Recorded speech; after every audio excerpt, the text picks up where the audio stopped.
नमस्कार दोस्तों, अपनी पाठशाला चैनल पर आप सभी का हार्दिक स्वागत है। तो मित्रों, कैसे हो आप सभी? मैं आशा करता हूं कि आप सभी स्वस्थ होंगे, मस्त होंगे और निरंतर अपनी पढ़ाई में लगे हुए होंगे। तो मित्रों, मैं फिर से हाजिर हूं एक नए टॉपिक के साथ में, और आज का अपना टॉपिक होगा हिंदी साहित्य का इतिहास। और हिंदी साहित्य के इतिहास में पढ़ने वाले हैं छायावाद। यानी आज की क्लास में हम छायावाद के विभिन्न कवियों को जीवन या कवियों के जीवन से संबंधित महत्वपूर्ण बातें, उनकी रचनाएं और छायावाद से संबंधित प्रमुख प्रवृत्तियों का अध्ययन करने वाले हैं। तो शुरू करें आज की क्लास का। ये पहला प्रश्न, छायावाद की समय सीमा क्या मानी जाती है? कि सबसे पहला प्रश्न अपना बनेगा कि जो छायावाद है इसकी समय सीमा क्या है। तो इसका सही उत्तर होगा 1918 से लेकर के 1936 ईस्वी। यानी जो द्विवेदी युग है उसके समाप्त होने के बाद में जो अगला युग चला वो छायावाद है। और आगे हम बात करें अगले प्रश्न की, सुमित्रा नंदन पंत को छायावाद का जनक किसने माना है? कि जो सुमित्रा नंदन पंत है उनको छायावाद का जनक किसने माना? तो इसका सही उत्तर होगा आचार्य नंद दुलारे वाजपेयी ने। और मित्रों याद रखिएगा कि जयशंकर प्रसाद को छायावाद का जनक इला चंद्र जोशी ने माना है। अब ये दोनों प्रश्न आप अच्छे से याद रखिएगा कि अगर जयशंकर प्रसाद की बात आए तो जयशंकर प्रसाद को इलाचंद जोशी ने छायावाद का जनक माना, और नंद दुलारे वाजपेयी ने सुमित्रा नंदन पंत को छायावाद का जनक माना है। अगला प्रश्न है, श्री शारदा पत्रिका में हिंदी छायावाद नाम से आलोचनात्मक निबंध किसने प्रकाशित करवाया था? कि एक शारदा पत्रिका निकलती थी उस समय, और उसमें एक निबंध निकाला गया था हिंदी छायावाद।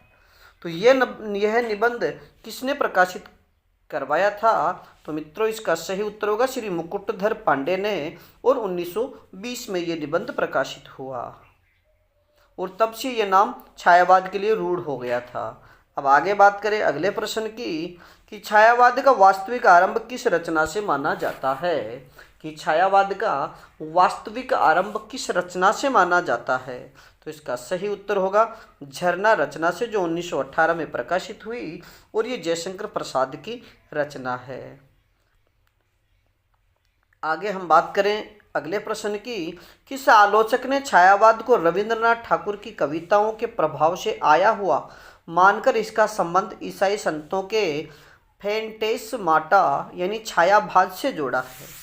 यानी वह कौन से आलोचक है जिन्होंने कहा है कि जो छायावाद है वो रविंद्रनाथ टैगोर की कविताओं से प्रभावित है, और ये ईसाई संतों के जो एक फैंटेस्माटा है उससे इसका संबंध जोड़ा है। तो इसका सही उत्तर होगा आचार्य रामचंद्र शुक्ल का ये कथन है।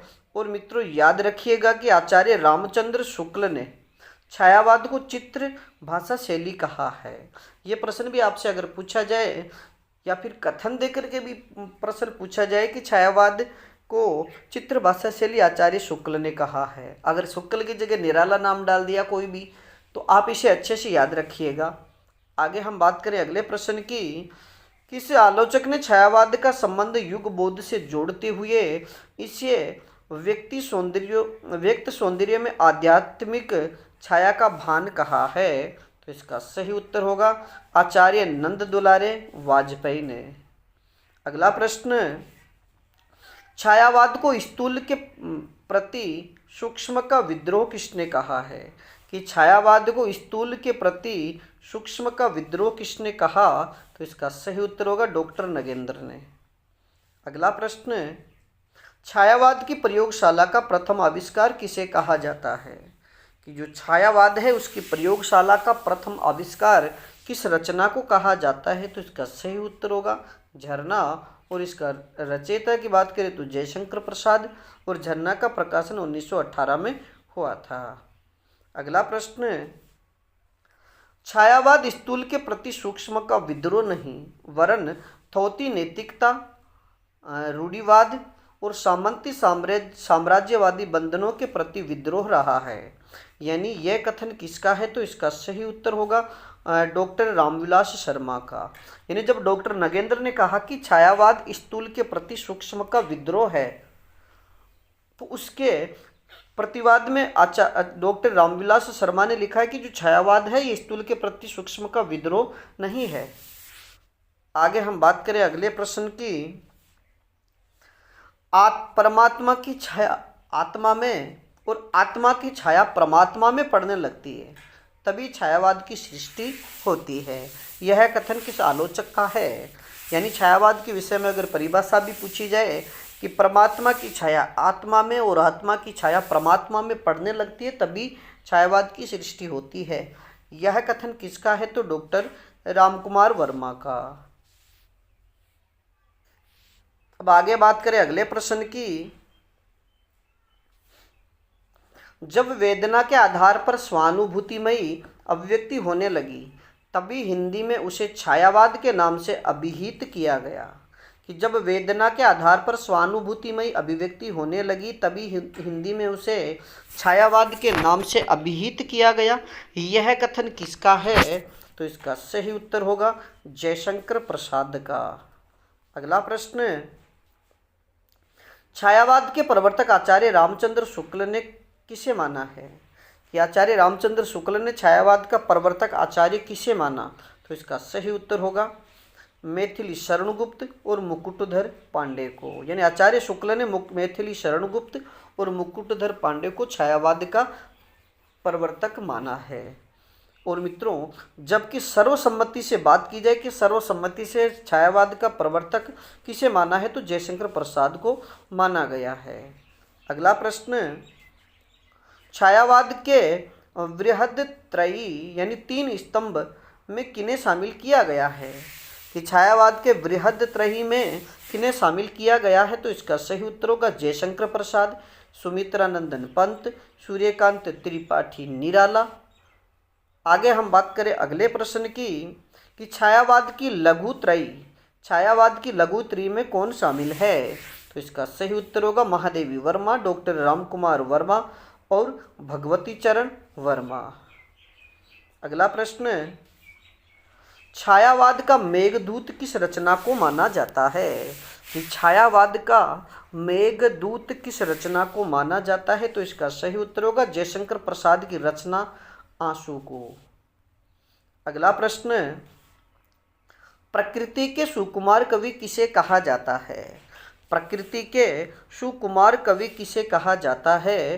तो इसका सही उत्तर होगा सुमित्रानंदन पंत को। और मित्रों, याद रखिएगा कि सुमित्रानंदन पंत को छायावाद का विष्णु भी कहा जाता है और जयशंकर प्रसाद को छायावाद का ब्रह्मा कहा जाता है। अगर आगे हम बात करें छायावाद की शक्ति या दुर्गा किसे कहते हैं, तो महादेवी वर्मा को। और क्रांतिकारी कवि या फिर छायावाद का रुद्र या छायावाद का महेश किसे कहा जाता है? तो सूर्यकांत त्रिपाठी निराला को। आगे हम बात करें अगले प्रश्न की। छायावाद का घोषणा पत्र यानी मैनिफेस्टो किस रचना को माना जाता है? कि छायावाद का घोषणा पत्र किस रचना को माना जाता है? तो इसका सही उत्तर होगा सुमित्रानंदन पंत की रचना पल्लव को।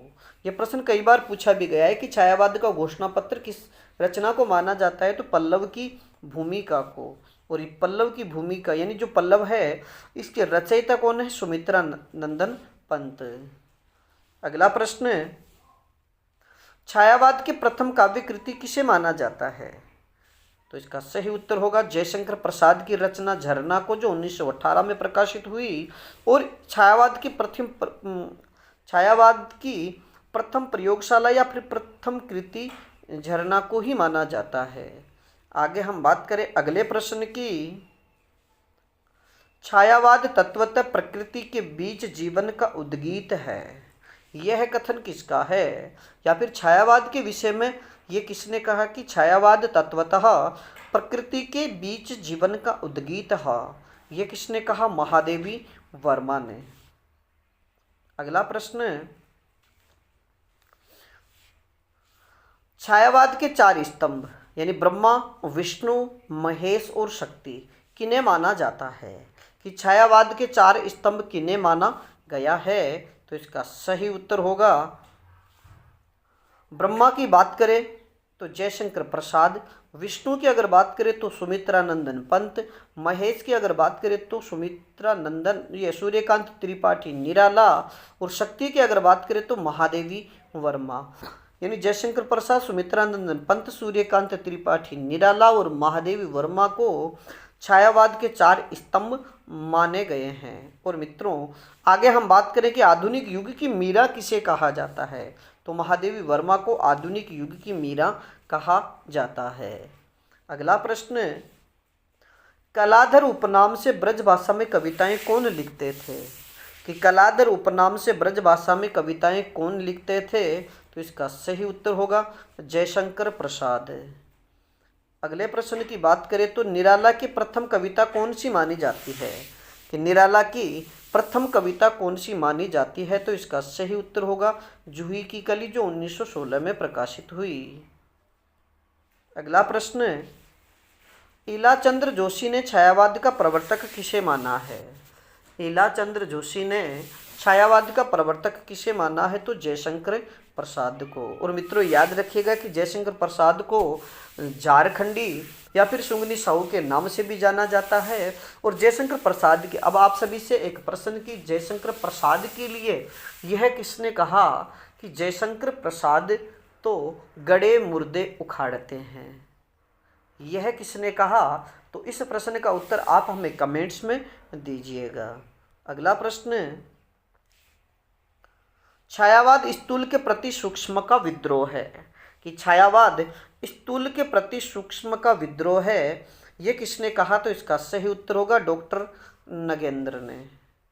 अगला प्रश्न, छायावाद की शक्ति काव्य, यानी छायावाद शक्ति काव्य है, यह किसने कहा, तो इसका सही उत्तर होगा रामस्वरूप चतुर्वेदी ने, कि रामस्वरूप चतुर्वेदी ने छायावाद के लिए कहा कि छायावाद शक्ति काव्य है। आगे हम बात करें छायावाद को मधुचर्या किसने कहा है, कि छायावाद को मधुचर्या किसने कहा, तो इसका सही उत्तर होगा आचार्य रामचंद्र शुक्ल ने। अगला प्रश्न, छायावाद एक दार्शनिक अनुभूति है, छायावाद एक दार्शनिक अनुभूति है, ये किसका कथन है, तो इसका सही उत्तर होगा शांति प्रिय द्विवेदी का। अगला प्रश्न,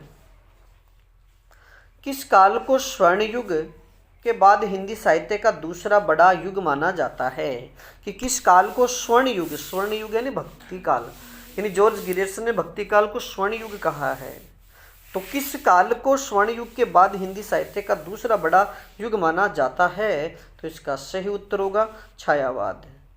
अगला प्रश्न, छायावाद की समय सीमा की हमने पहले बात कर ली कि छायावाद की समय सीमा सर्वसम्मति से 1918 से 1936 मानी गई है।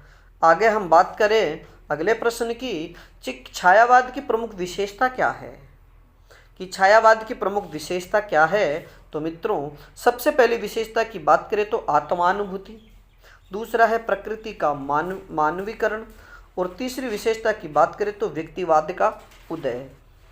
आगे हम बात करें अगले प्रश्न की, कि वियोगी होगा पहला कवि, आहा से उपजा होगा गान, कि वियोगी होगा पहला कवि, आहा से उपजा होगा गान किसकी पंक्ति है, तो इसका सही उत्तर होगा सुमित्रा नंदन पंत की।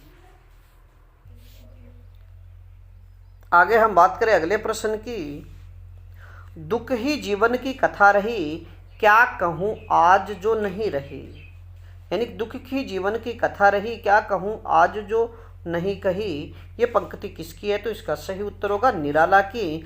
और मित्रों यह जो पंक्ति है निराला द्वारा अपनी बेटी की मृत्यु पर लिखी गई एक सबसे प्रसिद्ध, यानी हिंदी साहित्य का एक सबसे प्रसिद्ध शोक गीत सरोज स्मृति से ली गई है। आगे हम बात करें अगले प्रश्न की, ले चल मुझे भुलावा देकर मेरे नाविक धीरे धीरे, किसकी पंक्ति है, तो इसका सही उत्तर होगा जयशंकर प्रसाद की।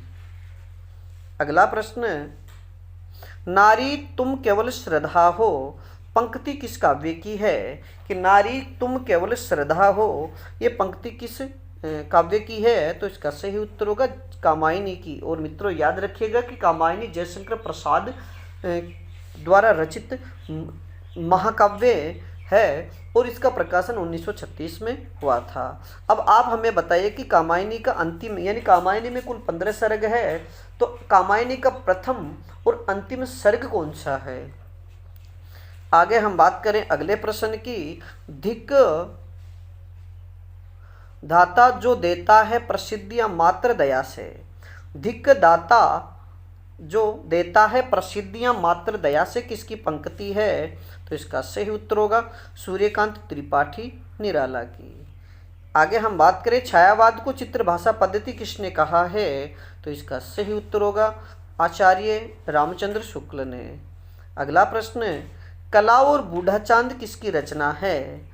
कला और बूढ़ा चांद किसकी रचना है, तो इसका सही उत्तर होगा सुमित्रा नंदन पंत की। अगला प्रश्न, रश्मि काव्य संग्रह में महादेवी ने किस तत्व का वर्णन किया है। रश्मि काव्य संग्रह में महादेवी वर्मा ने किस तत्व का वर्णन किया है, तो इसका सही उत्तर होगा रहस्यवाद और दर्शन का। अगला प्रश्न, कुरुक्षेत्र को आधुनिक युग की गीता किसने कहा है। कि कुरुक्षेत्र को आधुनिक युग की गीता किसने कहा, तो इसका सही उत्तर होगा विद्वानों ने दिनकर की रचना को, यानी रामधारी सिंह दिनकर की जो रचना है कुरुक्षेत्र, उसको आधुनिक युग की गीता, विद्वानों द्वारा उसे आधुनिक युग की गीता कहा गया है।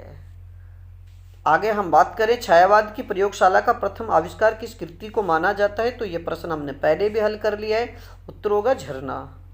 आगे हम बात करें अगले प्रश्न की कि छायावाद शब्द का लिखित रूप में प्रथम प्रयोग कहाँ मिलता है, तो इसका सही उत्तर होगा श्री शारदा पत्रिका में, जो 1920 में प्रकाशित हुआ था। आगे हम बात करें अगले प्रश्न की, अनामिका का दूसरा संस्करण कब प्रकाशित हुआ, तो इसका सही उत्तर होगा 1938 में। और मित्रों आप हमें कमेंट्स में बताइएगा कि अनामिका किसकी रचना है।